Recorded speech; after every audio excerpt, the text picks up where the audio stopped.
Pablo, merci d'être avec nous. Un dernier match à domicile ponctué d'une relégation et de débordement de supporters. Que dire?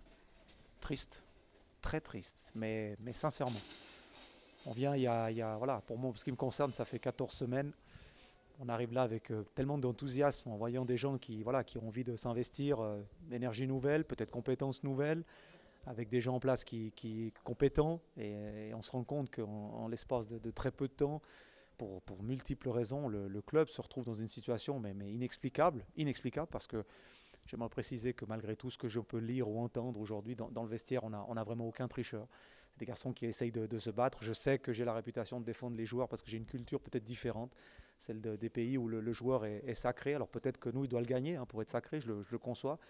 Mais on n'a pas de tricheurs, on a des garçons qui sont tout aussi affectés et atteints. Et bon, le pire, c'est de finir avec ce qui se passe aujourd'hui, mais par rapport au vrai public ou par rapport aux familles. On est le jour de la fête des mères, on a des enfants dans le stade. Même les vrais supporters du Lausanne, ce ne sont pas ceux qui aujourd'hui se sont conduits comme on l'a pu le voir. Tu dis qu'il n'y a pas de tricheur, mais demain il va quand même falloir se remettre en question. Euh, Quelles sont les questions à se poser pour la suite? Les questions et les difficultés du moment sont qu'aujourd'hui, on doit faire face à des contrats, à des engagements qui ont été pris bien avant le mois de décembre, qui sont aussi de l'ère, on va dire, de l'ancien propriétaire.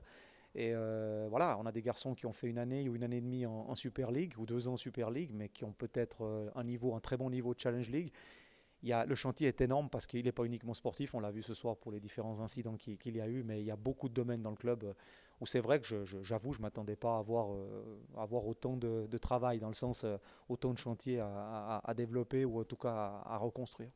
Le LS est donc à sa place ce soir. Ouais, je crois qu'on a tous les signaux. Je veux dire, parfois une décision arbitrale, parfois une erreur individuelle sur un marquage, ou tous les événements en fait de ces dernières semaines. Aller au contraire, je crois que chaque matin, je me levais en me disant, mais qu'est-ce qu'il va falloir justifier aujourd'hui, ou essayer de corriger, ou essayer enfin un petit peu le genre du pompier de service. Voilà, tous les signaux étaient là. On a essayé de se battre. Le club, il faut aussi le rappeler, les nouveaux propriétaires auxquels je pense assez fort ce soir en me disant, mais je viens de l'étranger, j'investis, j'ai envie de redonner quelque chose à ce club et de le faire grandir, et ils voient ce qui se passe. J'ai vraiment un doute voilà, sur ce qu'ils peuvent penser aujourd'hui, parce que ce n'est pas du tout l'idée de départ de Ineos et même de mon arrivée, pour être sincère. Tu parles de doute, par contre il n'y a aucun doute sur le fait que Ineos sera là l'année prochaine et dans les prochaines années. Quel LS on va voir en Challenge League d'ici le mois de juillet prochain? Un LS qui doit manifestement déjà trouver un bon entraîneur. Un entraîneur qui était, et j'aimerais remercier les garçons qui sont déjà jusqu'à maintenant, jusqu'à la semaine prochaine, qui sont le Quatuor ou le Quinte, les 5 entraîneurs qui sont venus, parce que comme je le disais tout à l'heure aussi à une chaîne concurrente, c'est que quand vous remplacez un entraîneur qui est remercié, on va dire la grande différence par rapport à un autre club, c'est que vous remplacez que l'entraîneur et son assistant. Nous, il y en a 5 ou 6 qui sont partis, puisqu'il avait un staff qui était lié. Et quand il faut remplacer 4 ou 5 ou 6 personnes pour les 5 ou les 3 dernières semaines de la saison, je vous assure que c'est pas évident. Après, le nouveau Lausanne, c'est un nouveau Lausanne qui doit être conscient que la Challenge League, ce sera de loin pas facile. Si c'était tel était le cas, des clubs comme Servette, ça fait longtemps qu'ils seraient déjà remontés.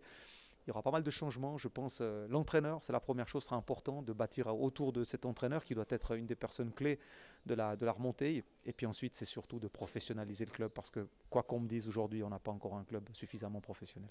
Merci beaucoup Pablo. Merci.